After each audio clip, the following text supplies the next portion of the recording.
What an honor to be able to introduce this man of God. I chased this guy down about 3 years ago, and he's been my coach and mentor, and more importantly, an amazing friend of mine. Where there could be story after story, but what I can tell you that I'm most proud of about this man is every day I see him change, I see him grow in Christ Jesus. And it's just fun. It's fun being redeemed in Jesus. Can I get an amen on that? So this guy, I tell you, Sean Kouplen, you may know him as a businessman, but I know him as a brother. He is an incredible husband to Angela Kouplen. Just what a sweet lady if you ever get to meet her. What amazing 3 kids that he raises. And and whenever, as a father, whenever you're hanging out with your kids, this guy is present. And if you're friends with him on different social media, you'll see that he's always doing things with his kids. We went through a discipleship piece called The Journey together. If you guys haven't been a part of that, ask around. He's an influencer. He now guides groups. It's amazing how he loves Christ. And his story is not just of an amazing businessman, as he's started a bank in one of the toughest times in America, and has made that incredibly successful. He also owns several other companies, and just an amazing man of God. So if you could, let's give a warm welcome to Mr. Sean Kouplen.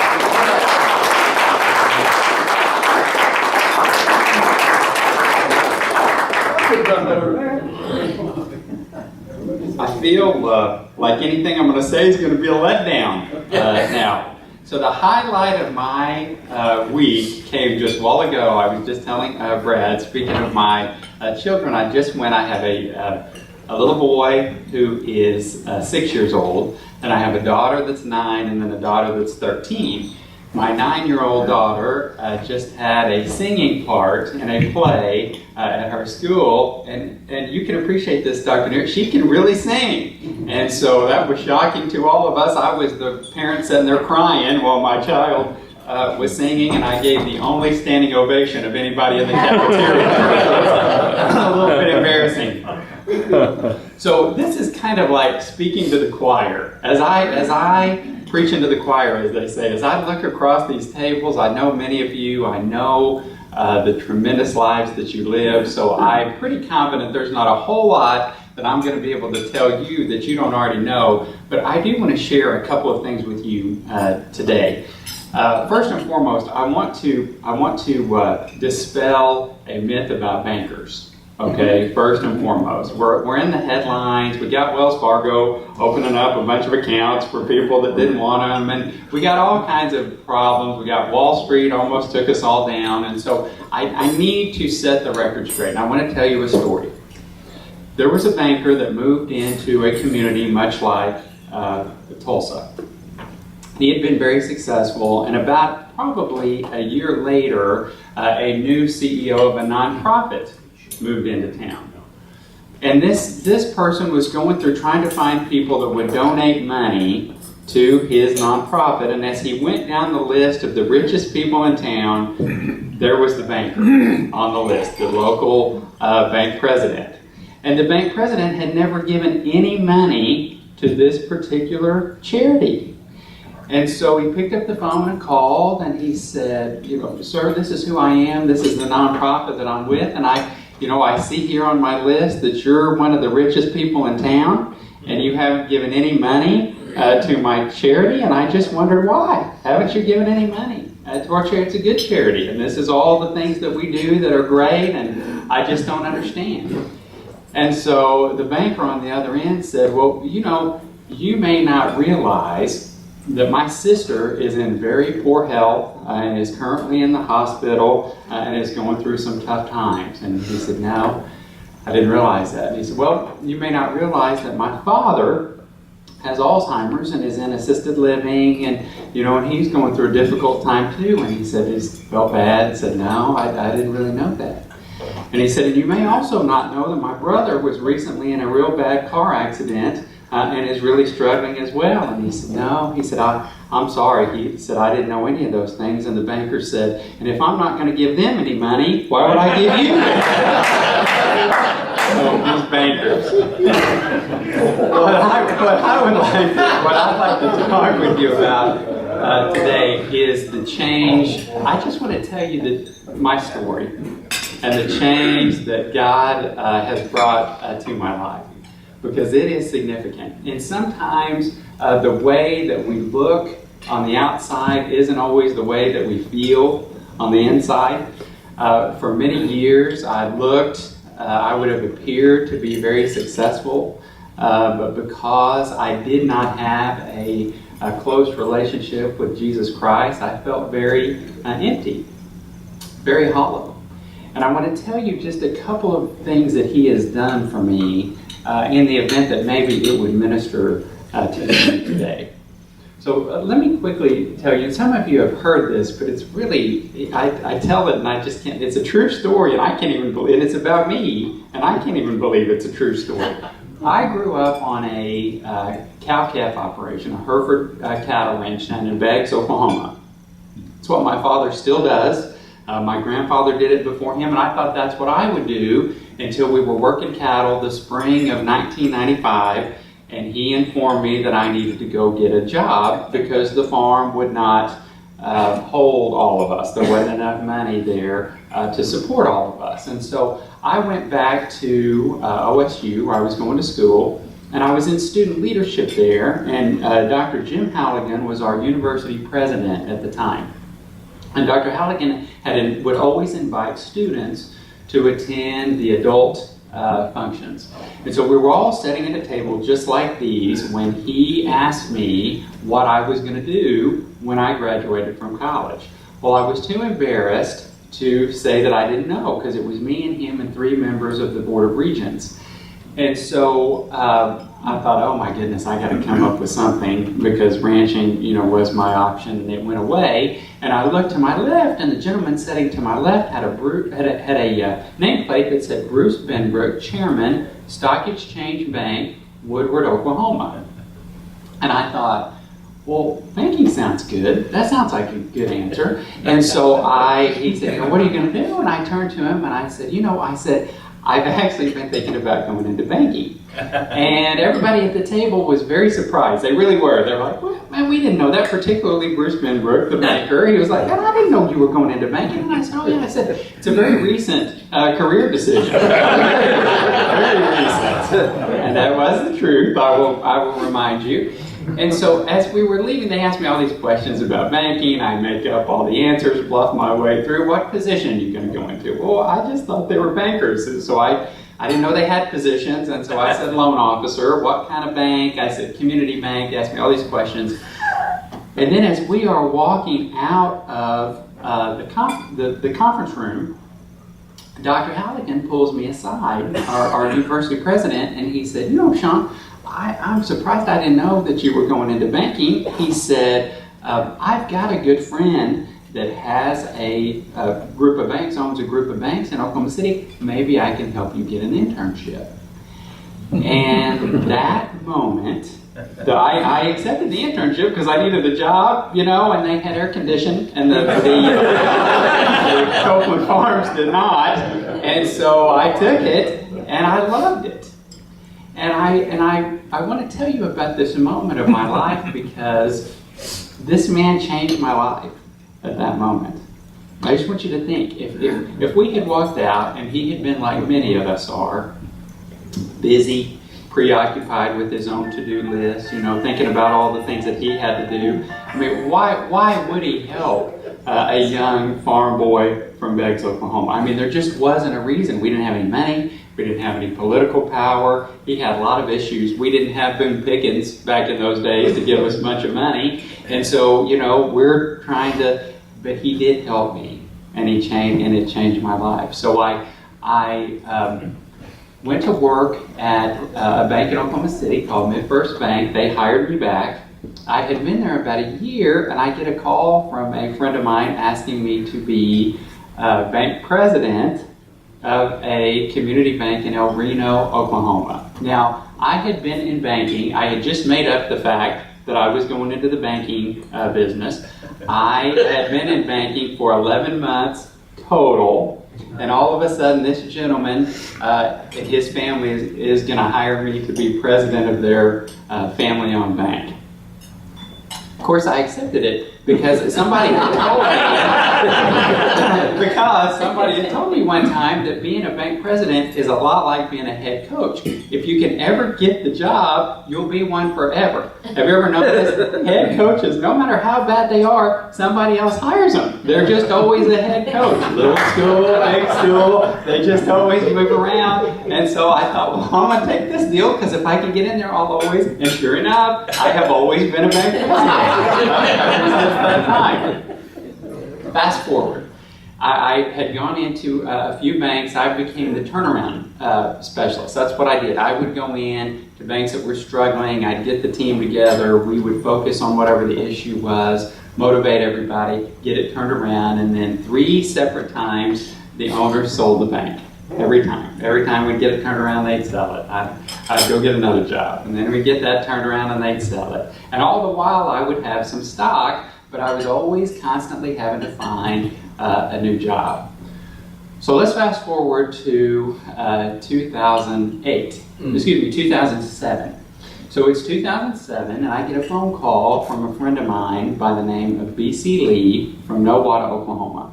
And he is looking for a president for his bank, and he's wondering if I know of anybody that can help him at his bank.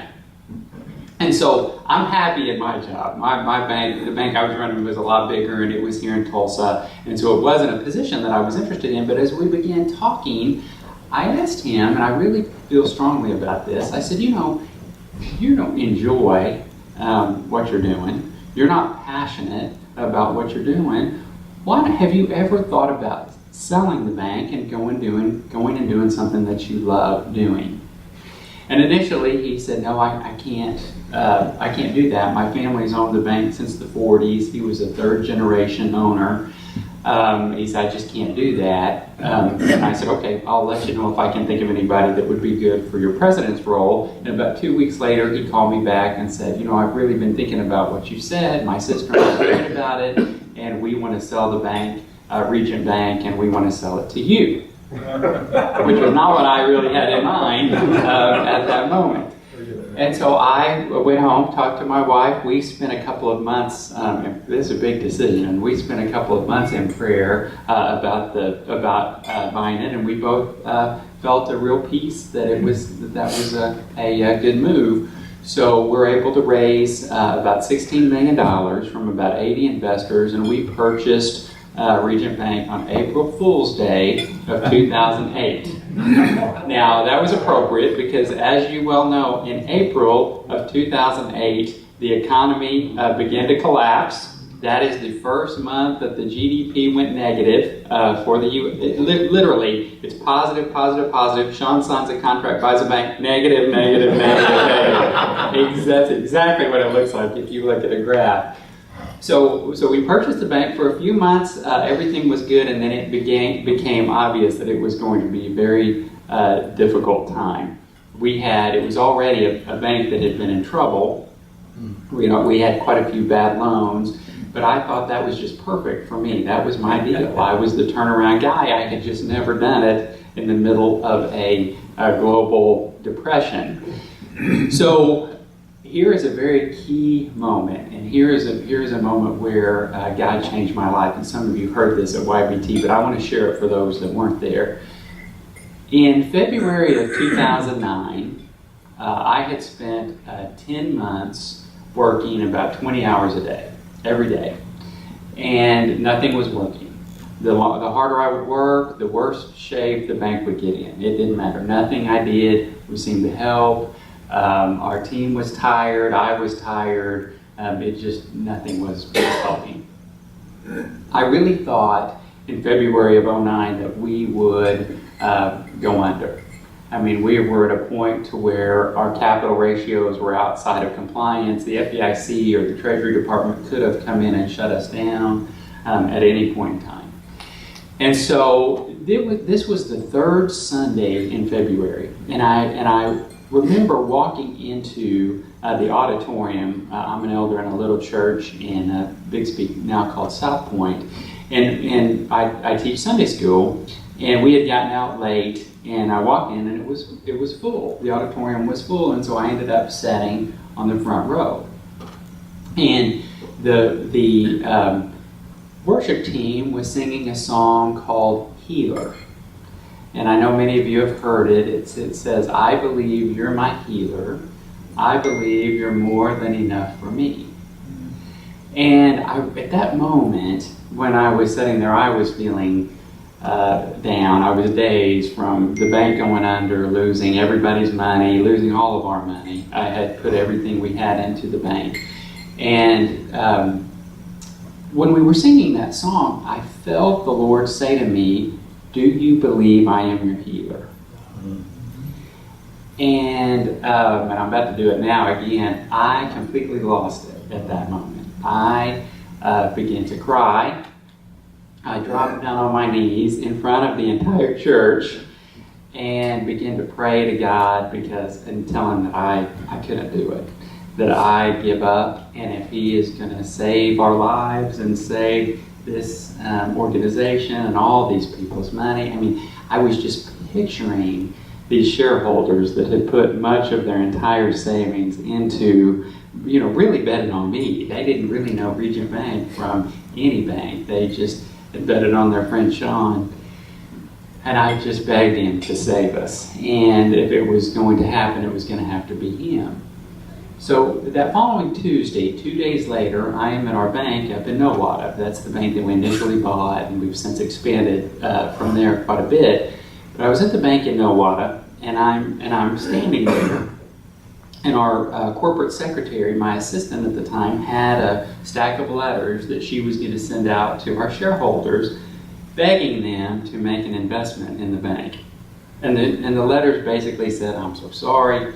I know that I've let you down. I know this doesn't look like it's been a good investment, but if you would just, all 80 of you together, if you would invest, including us, $3 million, I think it would solidify our balance sheet and we could turn this around. And if you don't, I don't think that we're going to make it." And when she was taking those letters, as she was taking those letters out the door, I really felt like I was going to be sick, because that was failure. I mean, that was failure. That was admitting to everyone that I couldn't do it on my own, that I needed help. And about the time she was walking out the door, our receptionist was sitting right over here, and she picked up the phone, and she said, "Sean, you have a phone call from the U.S. Treasury Department on the phone." And that's exactly the tone that you just let out was how I felt. And I told her, I said, "Sandy, you don't need to take the letters, because I think this is it. I said, I think this is, so there's no reason to send out the letters." And I'll never forget looking at her face and seeing this single tear going down her cheeks. It just broke my heart. And so I walked into my office, the longest 20 feet of my walk of my entire life. And I stared at that phone with that blinking red light, and I hit line 1, and I picked it up, and I said, "This is Sean." And the lady on the other end said, "Mr. Kouplen, my name is Lisa Taylor." And she said, "You may not be interested in this, but," she said, "you are one of 7 banks that has been chosen for a program called a CPP, Capital Purchase Program, and we would like to invest $3 million in your bank." That is exactly how it happened. And after I stopped crying and pulled myself together, I walked out and said, "We don't need to send the shareholder letters, but not for the reason that I thought. I think we have our capital that we need," and that's really all it took. We accepted that investment. It did solidify our balance sheet, and now we're 6 times bigger and have won every award known to mankind. So here's what I've learned. Well, let me give you 2 other, I think, very important moments, just real quick. About 3 years ago, Mick mentioned the Journey group that he and I are involved in together, and I know we have several gentlemen that are involved in this, and I highly recommend it. It's an amazing, it's a discipleship program, but it's much more. And a gentleman by the name of Frank Khalil called me one day and said, hey, I'd like to come sit down and meet with you. And we get a lot of requests for meetings. I didn't really know who he was, but he was very persistent.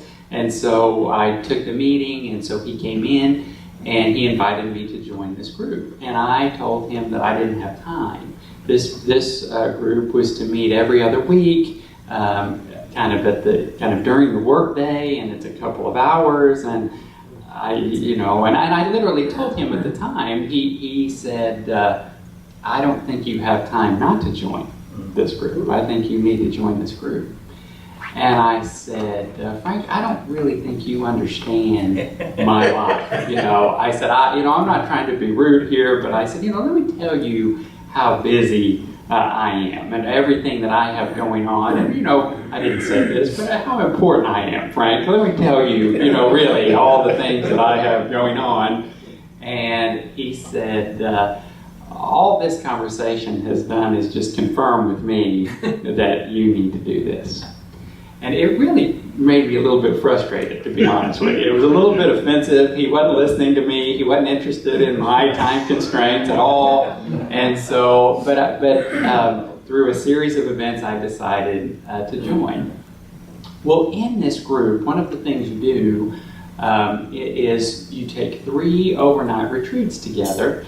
And during those retreats, you have a 2-hour-long prayer session with just you and God.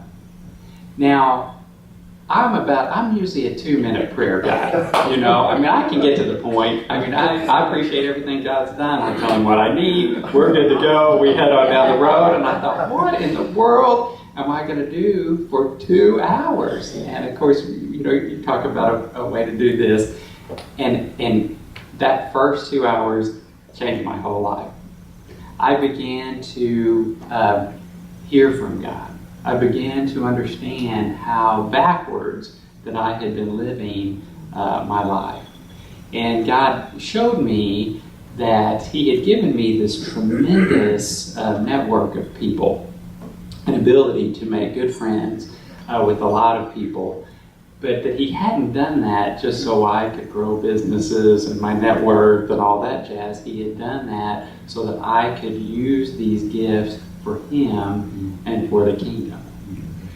And it really changed the whole way that I looked at living.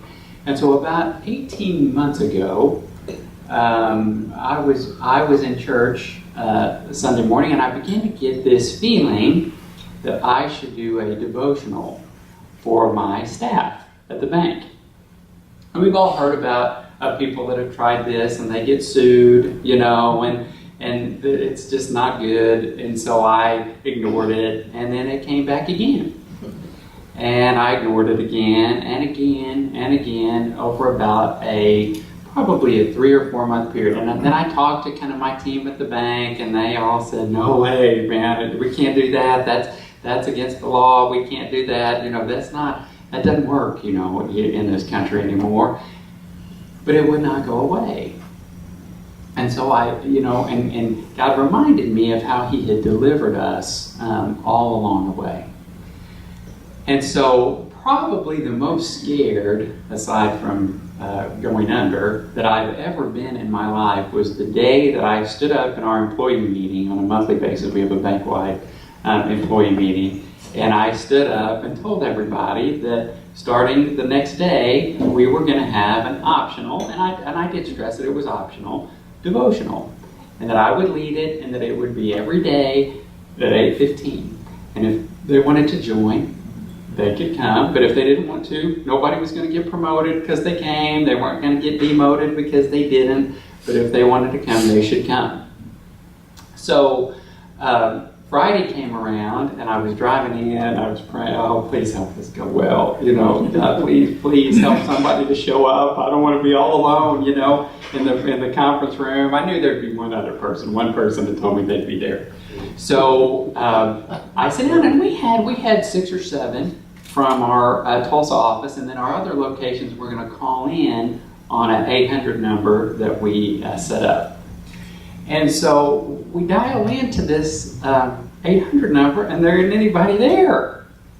And so it's just me and 5 other people, and nobody's on the line. And so I thought, well, that's weird. Man, I sure thought I was supposed to do this, but we did the devotional, and we stayed focused. And when I got off, I had tons of voicemails and emails from people calling me because I had given them the wrong number to call in. When I had sent out the email, I had a typo, and so they were all trying to get in, and they all called in the wrong number. So Monday was much better. So Monday we started doing it, and they enjoyed it, and they would start inviting their friends, and then we put, some of us put the invitation in our email, in the kind of the PS down at the bottom of our email. Hey, if you'd like to join us, call in this number. We have hundreds of people in multiple states calling in today. Over 800 yesterday. Wow. So here's what I've learned. Let me just, based upon these stories, let me just share with you what God has showed me. And number one, He is completely in control. We may not like it. We may not. I now very clearly see why we went through what we went through in 2009. I was very prideful. I had a very good run in our industry and put the bank together at a very young age. I felt like I was invincible, and I think it was very important to Him to show me that I was not invincible, but that He was in control. I also, up to that point, had not really experienced gratitude. I, every year was better than the last. I was a big pusher, we got to do better, cracking the whip on everybody, and I just never truly appreciated what a wonderful life that He had given us until we went through that moment. Number two is we got to spend time with Him. I mean, there just is not, in my life, I have learned that there just is not any substitute for that. I mean, I don't care. We can come to all the luncheons that we want to come to. We can show up in the pew. We can give a good offering. We can do all those things, but until we spend focused time with Him, seeking His direction for our life, I do not believe that He will impact us.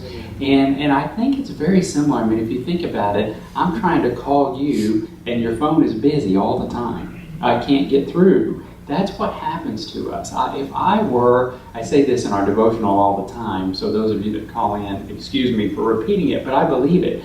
If I were Satan, what I would do, I would not try a full frontal attack. I would know there's no way you can deny the existence of God. I mean, look at everything that He's created. Look at the human body, look at nature, look at all these. That's not going to work. But here's what I can do. I can distract everyone out there.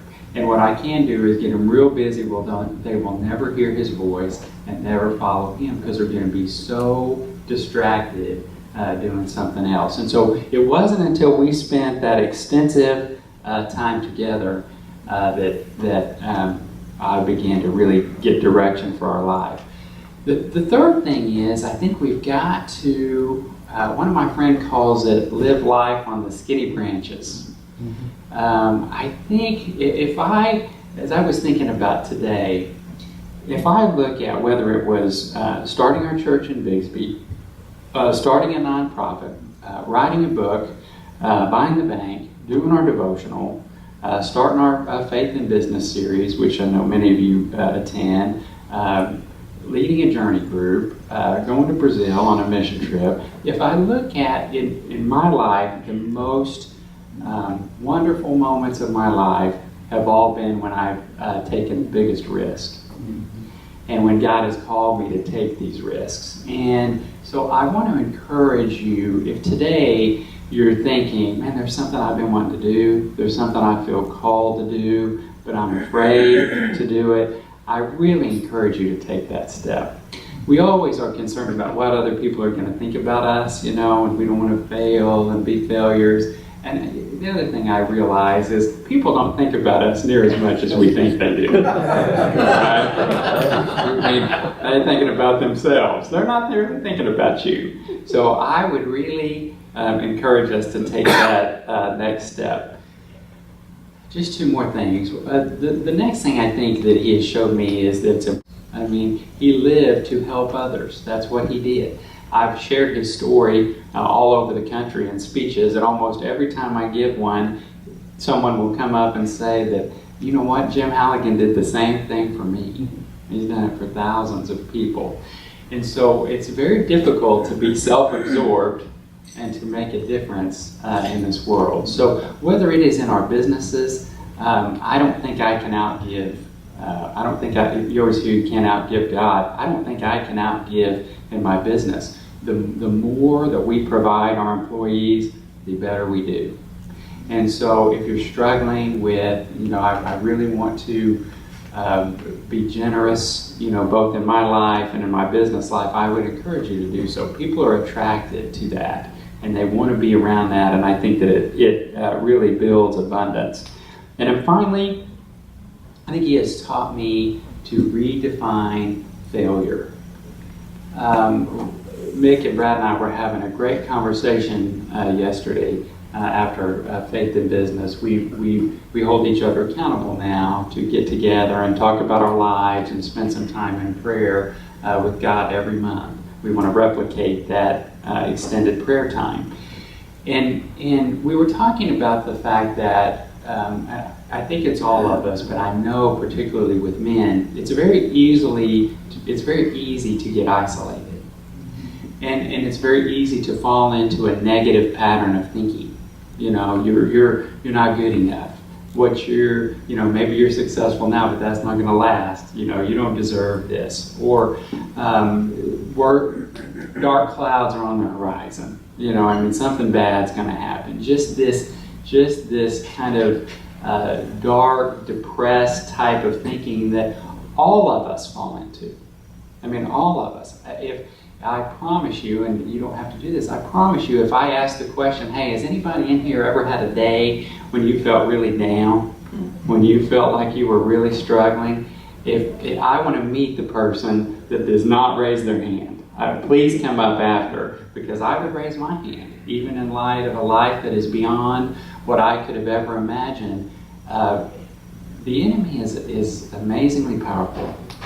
And I believe that one of the things that he does is he infiltrates our mind with very negative, dark thinking. And then he isolates us into believing that we're the only ones. I've thought it. We were talking about it yesterday. One of the guys was opened up about the way he had been feeling, and it was so powerful, and I thought I was the only one. And so we cannot allow him to take control of our minds. I believe that every morning there is a battle for our mind. Amen. I firmly believe this. When we start the day, I think there is a battle for our mind. And we either start it and stay with God, or we allow ourselves to get dissuaded and pulled away. And so I really want to encourage us to fight this. And one of the ways to do it, I think, is to rethink failure. And I'll close with this point. If you look, I recently gave a speech, if you will, but a talk to my team at the bank. And we were talking about living without limits. And what would you do if you were not afraid to fail? And as I was doing research for this particular talk, I was amazed at the number of people in our world who have made a substantial impact but have failed over and over and over. There are tons of them. We're all familiar with Abraham Lincoln, but Thomas Edison tried the light bulb 10,000 times before it was successful. Colonel Sanders was turned down 1,007 times for his chicken recipe. Michael Jordan's didn't make the ball team his sophomore year. It is over. There is a website called famousfailures.com.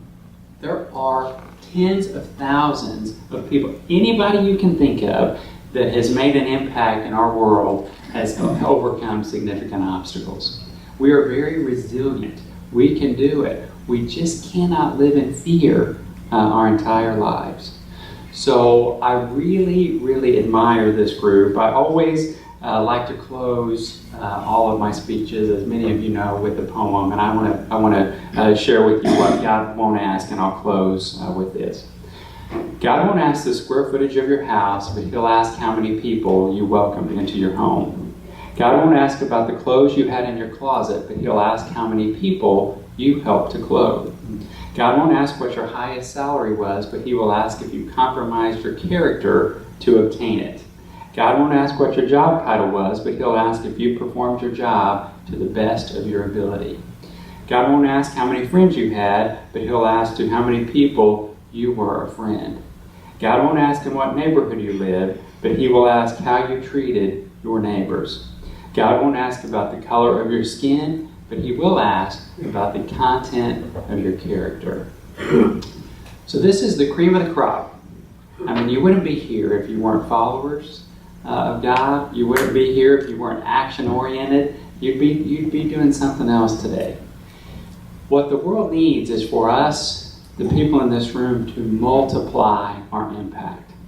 You know, He says you don't hide a light, under a bowl. We cannot do that. We have to be bold. We have to encourage others. We have to live out the life that God has in store for us. There's a reason that you and I are in the place that He's put us today. So I thank you all. Keep up the great work. I'm excited about Michael and the new leadership, and I appreciate being here with you today. Thank you.